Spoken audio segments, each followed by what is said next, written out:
જે વસ્તુને આપણને ખબર હોય તેના માટે આપણે કહીએ ભાઈ આ વસ્તુનું જાણકાર છું, મને એટલી ખબર છે, આનાથી વધારે ખબર નથી. આ બ્રહ્માજીનો મોટો સ્વીકાર છે કે નારદ, હું શિવ તત્વ નથી જાણતો. બ્રહ્મા કોઈ સામાન્ય દેવતા તો નથી. સુંદર સૃષ્ટિનું સર્જન કરનારા, સુંદર સૃષ્ટિનું નિર્માણ કરનારા બ્રહ્મા છે. તો પણ ઊંચા હાથ કરીને કહે છે નારદજી મને ખબર નથી. કેટલો સુંદર સહજતાપૂર્વક સ્વીકાર કર્યો છે. બ્રહ્મા બોલે છે શિવ તત્વં મયા દેવ. બ્રહ્મા બોલે છે શિવ તત્વ મયા ને, હું નથી જાણતો. અરે હું તો નથી જાણતો નારદ, વિષ્ણુને ખબર નથી.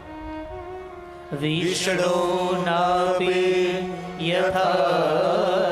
વિષ્ણુ થોડું ઘણું જાણે છે, સંપૂર્ણ તો વિષ્ણુ ભગવાનને પણ ખબર નથી. કોણ છે, ક્યાં છે, કેવો છે, ખબર નહીં.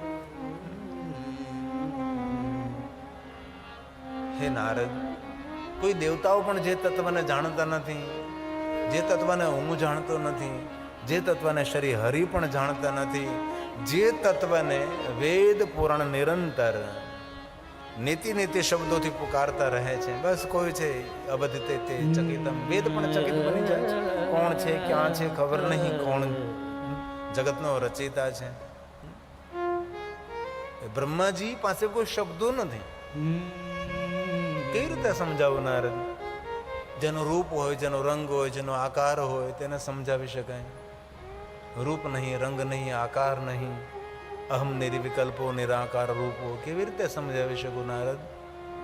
નિરાકાર મોકાર મુલ્લમ તુર્યમ ગિરા જ્ઞાન ગોતિતમેશમ ગિરીશમ કરાલમ મહાકાલ કાલમ કૃપાલમ ગુણાગાર સંસાર પારમ. કઈ રીતે સમજાવું નારદ? તેથી બ્રહ્મા બોલે છે અવિદ્યતે, ખબર નથી. ચકિતમ, વેદ પણ ચકિત બની જાય. મહાપુરુષો ચકિત, ખબર નહીં કોણ છે, કઈ રીતે જગત ઉત્પન્ન થયું, કઈ રીતે જગતનું સંચાલન, અસમંજસ. સ્વયં બ્રહ્મ બોલે નારદ અવિદ્યતે સચકિતં યદસ્તિ શ્રુતિ પુનઃ. શ્રુતિ પુનઃ વારંવાર વારંવાર કહે. શું કહે છે? સત્યમ જ્ઞાન મનંતમ ચ. કોઈ છે, કોણ છે? પરમાનંદમ પરમ મયમ પરમાનંદમ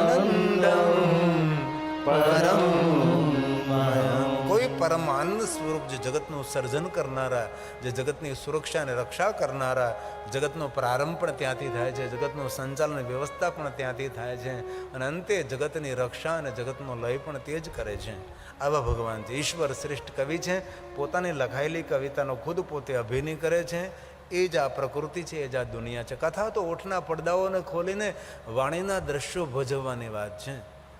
અનુભૂતિ તો એક વિષય અલગ હોય છે. જો સમજે વહી પહેચાને બાત કહી નહીં જાતી, ગુંગા ગુડકા સ્વાદ કહે ક્યાં સમજ સમજ મુસ્કુરાए.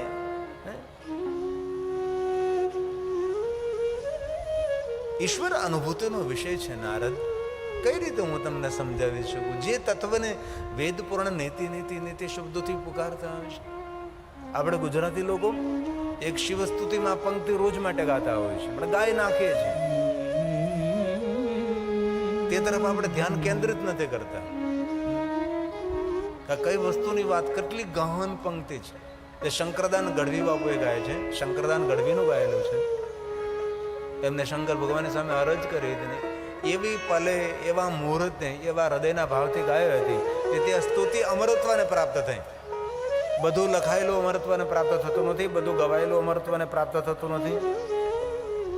અમુક યોગે, અમુક ક્ષણે, અમુક ભાવથી ગવાયેલું એ બહુ જ લોક હૃદય સુધી પહોંચી શકે છે. અને શંકરદાન ગઢવી બાપુની ગાયેલી સ્તુતિ ઘર ઘર ગુજરાતી સુધી પહોંચે છે. એમાંની આ એક પંક્તિ છે, આપણે રોજ બોલતા હોઈએ છીએ. નેતિ નેતિ જ વેદ કહે છે. કેટલી ગહન પંક્તિ છે.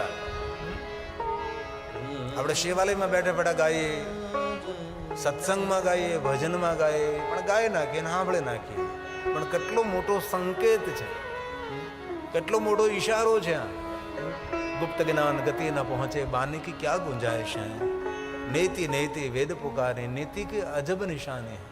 नहीं मिलती है कोई बात वेदांत में, लेकिन जो समझे वही पहचाने। बात कही नहीं जाती, गुंगा गुड़ का स्वाद कहे क्या। समझ समझ मुस्कुराए। જેને જેને અનુભૂતિ થઈ છે તેના મુખ ઉપર પ્રસન્નતા હોય છે, તેના મુખ ઉપર હાસ્ય હોય છે, હાસ્ય હોય છે.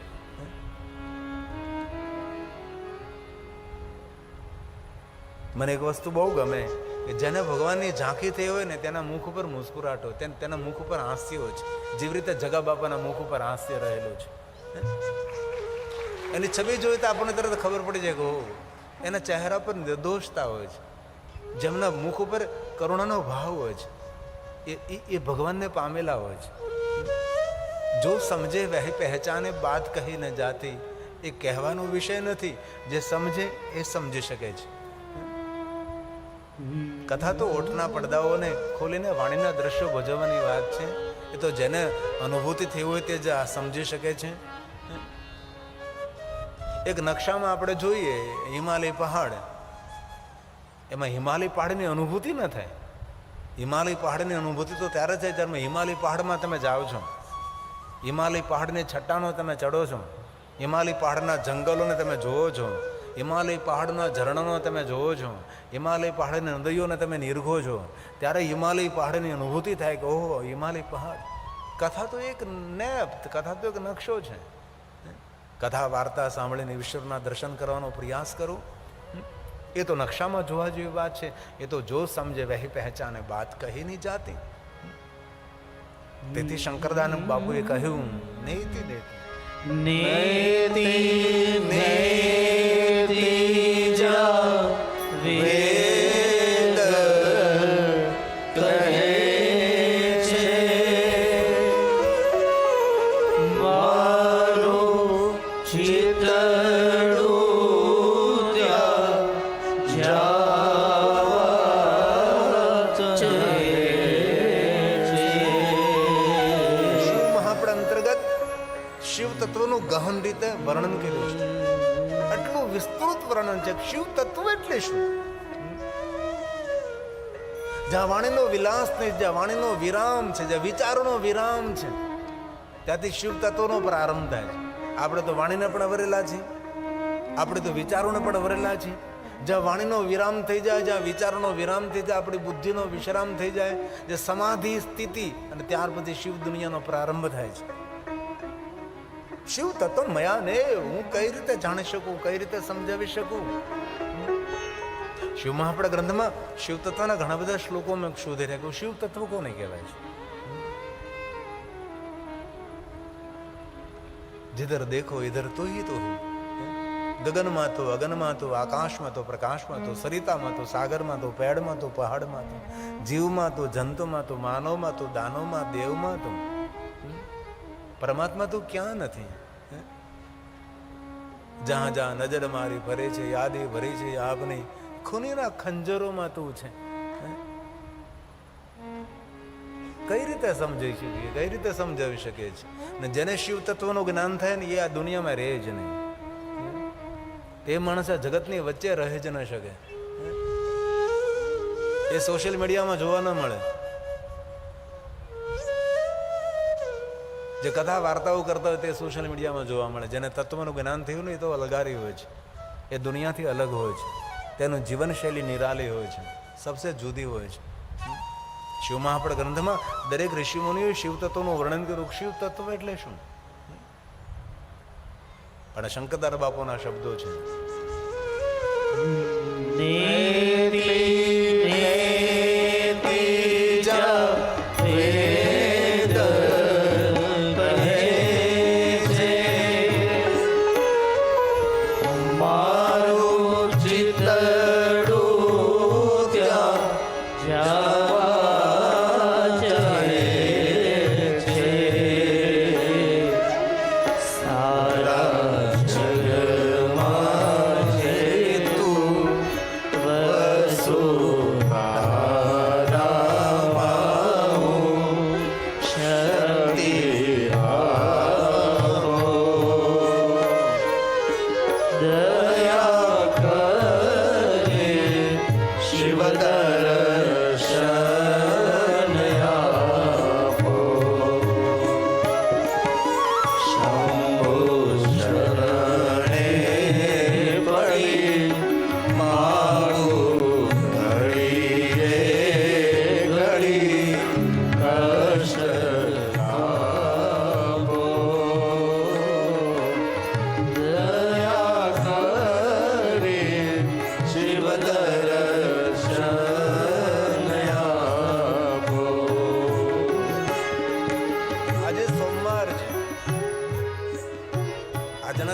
શિવાલયમાં જઈને સ્તુતિનું ગાયન કરવું જોઈએ. ભલે આપણને કોઈ કઠિન મંત્ર સ્તોત્ર ન આવડે, આપણે કોઈ પાઠશાળામાં ભણવા પણ ન ગયા હોય, પણ સરળતાથી ભરેલા શબ્દો અને આ સ્તુતિ હર ગુજરાતી ગાતો હોય છે. કોઈ પણ દેશ વિદેશમાં પરદેશમાં રહેતો દરેક ગુજરાતીને સ્તુતિ કંઠસ્થ હોય છે. સોમવાર સ્વયં ભગવાન શિવનું રૂપ છે. આ શાંતિ આપનારો સોમવાર છે. સોમવારના દિવસે વિશેષ પ્રકારે શ્વેત વસ્ત્રો ધારણ કરવા. શિવ ઉપાસનામાં શ્વેત વસ્ત્રોની બહુ મહિમા છે, જે સતોગુણી ઉપાસના છે. શ્વેત પુષ્પ મહાદેવને ચડાવવા, શ્વેત નૈવેદ્ય મહાદેવને અર્પણ કરવું, શ્વેત ભસ્મથી શંકર ભગવાનને ત્રિપુંડ કરવું. સોમવાર શાંતિ આપનારો છે. સોમવાર સુમતિ આપનારો છે. તેથી અનેક ભાઈઓ બહેનો સોમવારના વ્રતો કરતા હોય છે. અને દરેક માણસે સોમવાર કરવું જોઈએ. સોમવાસરે નિશી ભોજન. સોમવારનો મહિમા શિવ મહાપણા ગ્રંથમાં એવો છે કે પૂરો દિવસ નિરાહાર રહેવું, જીતેન્દ્રિય રહેવું અને ભગવાન શિવનું સાંજે દર્શન કરી અને તેને ભોજન કરવું, નિશી ભોજન. રાત્રિના સમયે સંધ્યા સમયે શિવનું દર્શન થયા બાદ સંધ્યા વીતી ગયા પછી તેને અલ્પાહાર કરવો. તેથી ઘણા ભાઈઓ બહેનો સોમવારનું વ્રત કરતા હોય છે. અને આપણે આજે જગદેશ્વર મહાદેવના સાનિધ્યમાં બેસી અને ચારો તરફ વન વગડો છે ભાઈ. વને બાપી વનની અંદર, જંગલની અંદર, શિવાલયના સાનિધ્યમાં બેસી ભગવાનની કથા સાંભળવાનો મહિમા અનેરો હોય છે. અકલ્પનીય મહિમા હોય છે. આ દૂર જોઈએ તો કોઈ ગામે નથી. 3 ગામના તરભેટે વનબગડામાં બેઠા પણ વનબગડામાં દિવ્યતા એ જ ઊભી કરી શકે જે સાધુતાને ભરેલો હોય છે. આ જગા બાપાનું તપ બોલે છે, એમની સાધના બોલે છે. કેટલું દૂર કેટલી સુવિધા વ્યવસ્થા.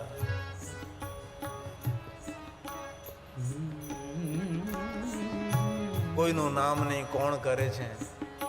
હરિ કરે બધું, હરિ સંભાળે છે. અને સમાધિમાં બેઠો જગો બાપો બધા નિહાળે છે, સૌને જોવે છે. આ જગા બાપાનું તપ છે, એમની સાધના છે, એમની ઉપાસના છે. કેટલી સુંદર તેમની તપસ્થલી છે. વીરભદ્ર, કાલભૈરવજી, હનુમાનજી, ઉદાસગીરીજી, જગદેશ્વર મહાદેવ, ઉદાસીની પરંપરા હનુમાનજી મહારાજ, અઘોરાય નમઃ, ઘોર ગોરાય નમઃ, ઘોર ગોરતરાય નમઃ, રુદ્રરૂપાય નમઃ. આ સ્તુતિ રોજ ગાવી જોઈએ. તો આ સોમવાર છે, દિવ્ય સ્થાન છે. હૃદયથી ભાવથી અને આશા રાખું છું કે આપ સૌને કંઠસ્થ, આપ સૌને મુખપાઠ છે. આપનો પણ સુંદર ધ્વનિ વાયુમંડળમાં મિશ્રિત થાય એવી અપેક્ષા અને આશા સાથે આપનો સુંદર અવાજ અહીંયા મંચ સુધી પહોંચે એવા પ્રયાસ સાથે શંભુ શરણે પડી. શંભુ શરણે પડી શાબાશ. માગો ઘડી રે ઘડી કષ્ટ આપો, દયા કરી શિવ દર્શન આપો. બોલીએ સાથ મેં. શંભુ શરણે પડી માગો ઘડી રે ઘડી કષ્ટ આપો, દયા કરી શિવ દર્શન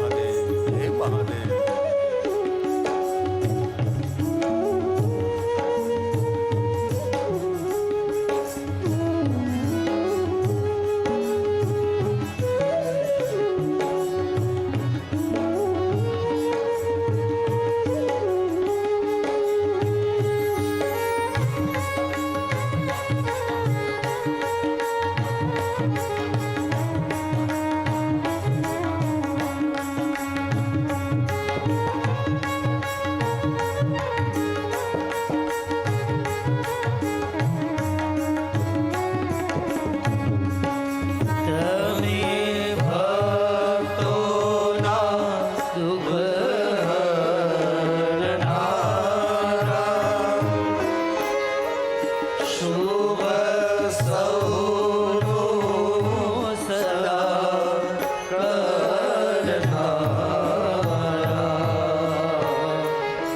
તમે ભક્તોના દુઃખ હરનારા શુભ સૌનું સદા કરનારા હે મહાદેવ,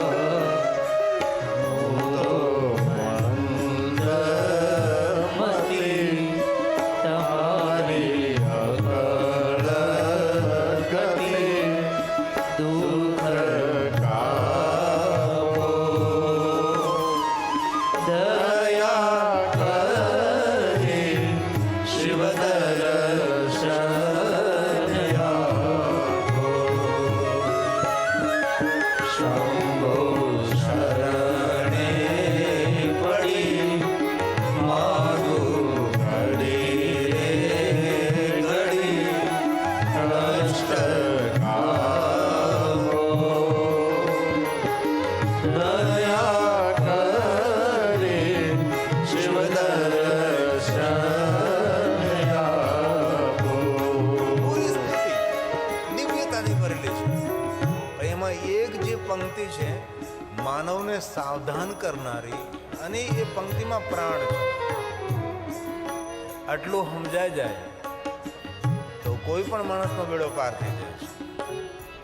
દરેક પંક્તિઓ દિવ્યતાથી ભરેલી. એમાં એક પંક્તિ માણસના હૃદયને સ્પર્શ કરનારી પંક્તિ. હું તો એકલ બંધ, હું તો એકલ પંથી પ્રવાસી એકદમ સીધી વાત છે. અને આ કઈ નવું તો નથી, આપણે સૌ જાણીએ છીએ. આખી દુનિયા બોલતી હોય એકલો આવે ને એકલો જવાનો. મજબૂરી છે, કોઈને સાથે લઈ જવાતા નથી, નગર ખટારો ભરીને સાથે લઈ જાય. આગે માણસના હાથમાં નથી લઈ જવા માટે. અગર આપણે કઈ મૂકીએ, હું એકલો શા માટે જાઉં? પણ ઈશ્વરની જે વ્યવસ્થા છે એ વ્યવસ્થામાં કોઈ માણસ ક્ષતિ ન કાઢી શકે, તેમાં ભૂલ ન કાઢી શકે. તેથી શેષ જીવનમાં કઈ વિશેષ કરીએ આપણે. ભલે આગલું જીવન જે કાંઈ ગયું તે ગયું, પણ હવે જે આપણી પાસે અવસર છે, હવે જે સમય છે એ આપણા માટે સુવર્ણ સમય હોવો જોઈએ. અને આપણે સૌ ભણેલા ગણેલા ડાયા માણસો છે. જીવનમાં ગયેલું ફરી પાછું બધું મળી શકે છે, પણ જીવનનો ગયેલો સમય પાછો કોઈને મળતો નથી. તેથી જીવનમાં ટાઈમ મેનેજમેન્ટ બહુ મહત્વની વસ્તુ છે. ભણેલા દીકરા દીકરીઓ ટાઈમ મેનેજમેન્ટની બુકો વાંચવી જોઈએ કે સમયનો કઈ રીતે તમે ઉપયોગ કરી શકો છો. તે દુનિયાને ઘણું બધું આપો, પણ જીવનનો મૂલ્યવાન સમય કોઈ ન આપો. સમય તમારા માટે હોય છે. સમયને માણો, સમયને સમજો. પકડ્યો પકડાતો નથી, હાથમાંથી સરી જશે. માણસ આમથી આમ જોવે ને ત્યાં 50 વર્ષનો થઈ જાય, ખબર પણ નથી પડતી. એક એક પલને માણીએ, થોડું જીવીએ. એક અમારા ગુણવંશાની બુક છે, મરો ત્યાં સુધી જીવો. જીવતા જીવતા નથી મરવાનું, મરો ત્યાં સુધી જીવન જીવો. અને જીવન એવું જીવો કે તમારો મહોલ્લો, તમારું ગામ, તમારું પરંગણું, તમારો વિસ્તાર તમને ગૌરવથી યાદ કરે કે આ માણસ ધરતી પર આવ્યો હતો, હવે કાંઈ સુગંધ ફેલાવતો ગયો છે. તેથી જીવનના મૂલ્યને સમજ, જીવનના સમયનું મૂલ્ય કરીએ આપણે. તેથી આ પંક્તિ માનવના હૃદયને સ્પર્શ કરનારી પંક્તિ છે. હું તો એકલ પંથી પ્રવાસી છતાં આતમ કેમ ઉદાસી. આ તો પરંપરા છે, ઉદાસી પરંપરા. પોતાના માટે ઉદાસી નથી, સંસારના માટે જન્મ ઉદાસી પણ છે. કે આ સંસાર કઈ રીતે સુખી થશે, આ સંસારનું કઈ રીતે મંગલ થશે. ઉદાસીન પંથ એટલે શું? પોતાના આશ્રિતોને સુખી કરવાનો ભાવ, એના પ્રત્યે ઉદાસીનતા. આ જીવનું કઈ રીતે મંગલ થશે, આ જીવનું કઈ રીતે કલ્યાણ થશે, આ જગતનો કઈ રીતે ઉદ્ધાર થશે, એવો ભાવ નિરંતર રાખનારા ઉદાસીન પરંપરા છે. શા માટે કોઈ ઉદાસીન? આ પૂરી પૃથ્વી શંકરજીનું ખપ્પર છે, આમાં બધું ખપી જવાનું છે. દ્વારકાધીશ બનાવેલી દ્વારકા સુંદર આજે આપણે સૌ જાણીએ છીએ કે દરિયામાં 30 કિલોમીટર દૂર છે. 30 કિલોમીટર દૂર એ જો દરિયો એટલું આગળ આવી જતો હોય તો શું આ બધું રહેવાનું છે? તેથી આ બધું જ ખપી જવાનું છે, કોઈ નથી રહેવાનું. તેથી જીવન મળ્યું છે, જીવનને માણી લો, જીવનનો ઉદ્ધાર કરી લો. તેથી આપણે સૌ તો ભાગશાળી છે કે આપણા કોઈના પૂર્વજોના પુણ્ય છે, આપણા પણ કોઈ પૂર્વ જન્મના પુણ્ય છે. આ વનવગડાની અંદર દૂર દૂર આપણે સૌ 3 કલાક આ ધગધગતા તાપની અંદર આ જગા બાપાના સાનિધ્યની અંદર આપણે ભગવાન મહાદેવની કથાનું શ્રવણ કરીએ છીએ. કૃતાર્થમ કૃતાર્થમ, આપણે સૌ ધન્ય છે. અને આ વ્યવસ્થા શા માટે છે? વ્યવસ્થા આપણા સ્વના મંગલ માટે, આપણા સ્વના કલ્યાણ માટે છે, જીવ માત્રના હિત માટે છે, જીવ માત્રના સુખ માટે છે.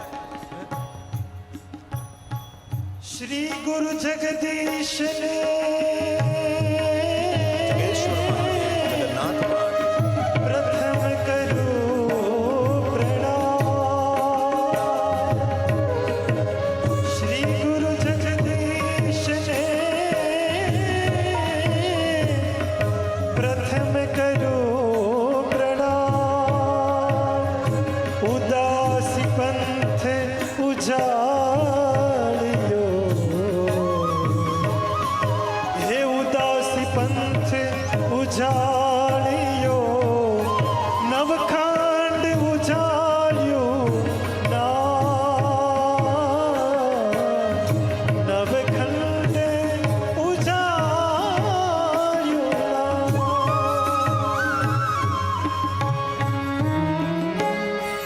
હું તો એકલ પંથી પ્રવાસી, છતાં આતમ કેવલ ઉદાસી.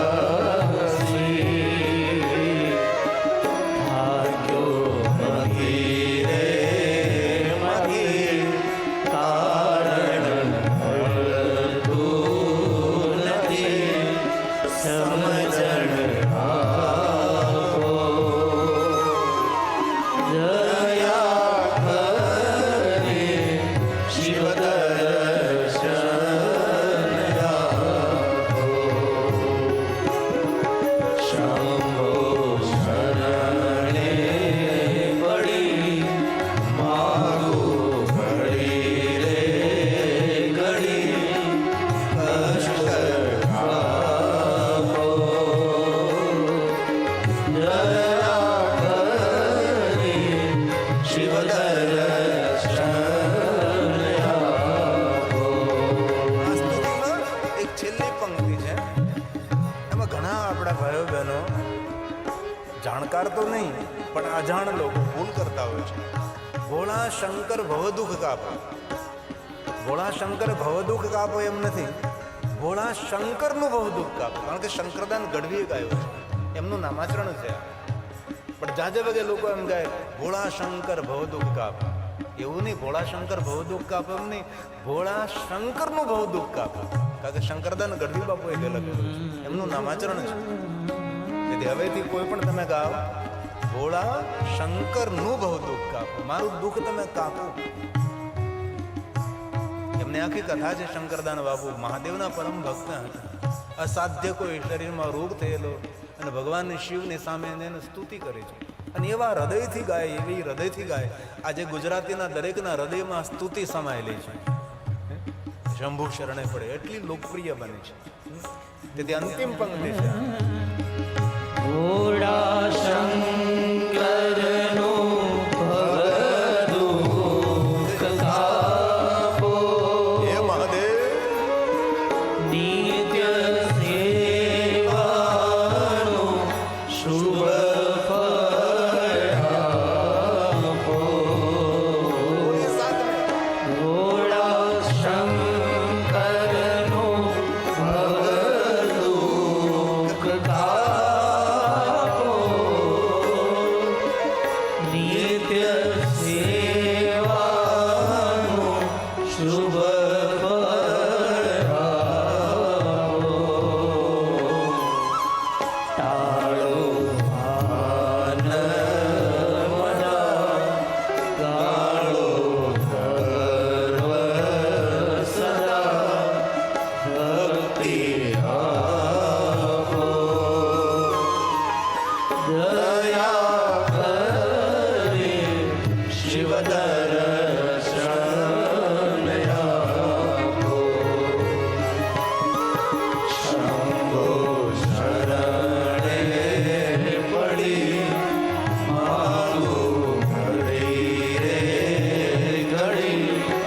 તેથી બ્રહ્માજીએ નારદની સામે કોઈ રૂપનું વર્ણન નથી કર્યું,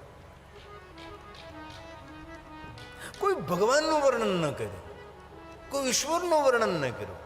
પ્રણામ કર્યા તો બ્રહ્મ બીજ નમોસ્તુ તે, પૂરા વડલાને પ્રણામ ન કર્યું, વડલાના બીજને પ્રણામ કર્યો છે, જે બ્રહ્મ રૂપ છે, બ્રહ્મજ્ઞ છે, બ્રહ્મ ભાવે તત્પરા.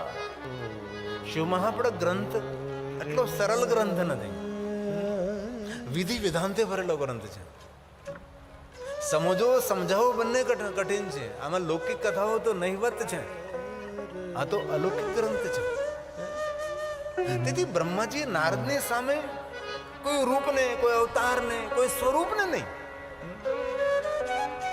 બ્રહ્મને પણ નહીં, બ્રહ્મ હોય તેનો કોઈ બ્રહ્મ હોય, બ્રહ્મ બીજને પ્રણામ કર્યા છે. આ સુંદર બ્રહ્માજીના સુંદર શ્લોકો છે. બ્રહ્માજી કઈ દ્રષ્ટિથી પરમપિતા પરમાત્મા નિરંજન નિરાકારની વંદના કરે છે. બ્રહ્મ રૂપ બ્રહ્મજ્ઞ આદિ છે, અનાદિ છે, નિરંતર છે, નિરાકાર છે, ઓમકાર છે.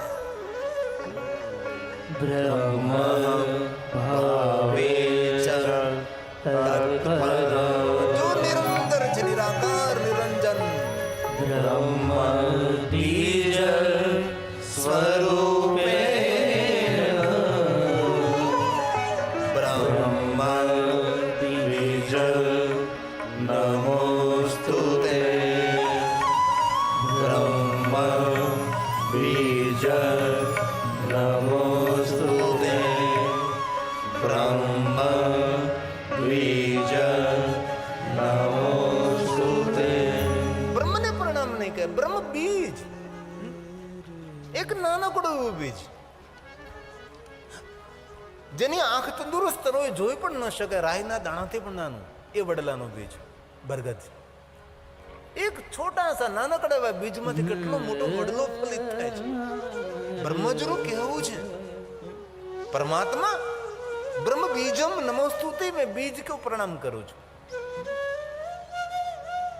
જેવી રીતે નાનકડું બીજ પૂરા વટવૃક્ષની અંદર ફેલી જાય છે, વિસ્તૃત થઈ, એવી રીતે હે પરમપિતા પરમાત્મા સર્વવ્યાપક, સર્વજ્ઞ, પૂરા જગતની અંદર તો વ્યાપેલો છે, પથરાયેલો છે, વિસ્તરેલો છે, વ્યાપેલો છે ભગવાન. ક્યાં શબ્દોમાં હું તારું નિરૂપણ કરું, ક્યાં શબ્દોમાં હું તારું વર્ણન કરું. નારદજી ધ્યાનથી ભગવાન મહાદેવની કથાનું શ્રવણ કરે છે અને બ્રહ્માજી તેમની સામે કથન કરે છે. શિવ મહાપડ ગ્રંથમાં સાંસારિક કથા તો નહિવત સમજો. શિવ મહાપડ ગ્રંથની કથાઓ અલૌકિક છે. આ તો બ્રહ્માંડ મિટા દે પડદા તો ઘટ દર્શન પાવું, આ તો પરમહંસોની કથા છે. પહેલા ક્યાં શિવ મહાપડ કથા સાંભળવા મળતી હતી, ક્યાં એટલો બધો કથાનો વિસ્તાર થતો હતો. તેથી સ્વયં બ્રહ્મા કહે છે, નારદજી હું કોને પગે લાગુ છું, તમે સાંભળો બ્રહ્મ બીજ નમોસ્તુતે. જે બીજ પૂરા જગતની અંદર વહેંચાયેલું, વિખરાયેલું, ફેલાયેલું, વિસ્તૃત થયેલું છે. બ્રહ્મા બોલ્યા, સર્વવ્યાપક સર્વજ્ઞ. કોણ તત્વ છે, કોણ પરમપિતા, કોણ બ્રહ્મ છે, જે સર્વજ્ઞ છે. આપણને જે ખબર છે એ તો એને ખબર છે જ, પણ આપણને જે ખબર નથી એ બધી એને ખબર છે. જ્યાંથી આપણા જ્ઞાન અને બુદ્ધિનો વિરામ થાય, ત્યાંથી એમની બુદ્ધિ અને જ્ઞાન અને એમની દુનિયાની પ્રારંભ થાય છે. તે સર્વવ્યાપક છે. ગગનમાં તું, અગનમાં તું, આકાશમાં તું, પ્રકાશમાં તું, સરિતામાં, સાગરમાં, પેડમાં, પહાડમાં, જીવમાં, જંતુમાં, દેવમાં, દાનવમાં, માનવમાં, કીડીમાં, કુંજરમાં, તું ક્યાં નથી પરમાત્મા, જે સર્વવ્યાપક છે.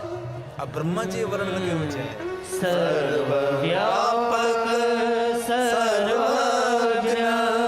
મિત્રમાં તું, શત્રુમાં તું, તું દરેક જગ્યાએ પરમાત્મા વિસ્તરેલો છે, ફેલાયેલો છે. જેમ ફૂલોની સુગંધ ચારો તરફ સરખા ભાગે ફેલાયેલી હોય છે, પણ ફૂલોની સુગંધ તો જે બાજુ હવા વહેતી હોય તે બાજુ જતી, પણ પરમાત્મા તો સર્વ દિશાઓની અંદર વહેંચાયેલો, વિખરાયેલો, પથરાયેલો છે, સર્વજ્ઞ છે, અને દુનિયાની બધી શક્તિઓ પરમાત્મા તારી પાસે છે.